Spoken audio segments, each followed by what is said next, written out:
ভাগ বাটোয়ারা করে নিয়েছে। আমরা কিন্তু এটাও শুনেছি একটা রাজনৈতিক দলের পক্ষ থেকে বলা হয়েছে সরকারের মন্ত্রীরা কাদের সাথে কথা বলে সেই অডিও টেপ আমাদের কাছে আছে। অর্থাৎ মন্ত্রীদের কার সাথে কথা বলে একটা রাজনৈতিক দল তার পক্ষে তো এটা সংগ্রহ করা সম্ভব নয়। নিশ্চয়ই সরকারের মধ্যে আপনার গোপন কেউ আছে যার কাছ থেকে আপনি তথ্য সরবরাহ করছে, কিন্তু তারা কারা এই তথ্যটি আপনি প্রচার করছেন না।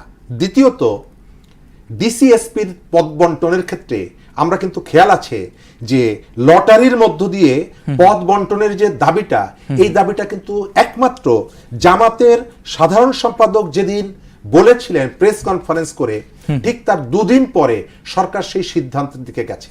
এই সিদ্ধান্তের প্রতি অন্য কোনো রাজনৈতিক দলের সমর্থন তো ছিলই না, বরং রাজনৈতিক দলগুলো কিন্তু আপত্তি করেছে।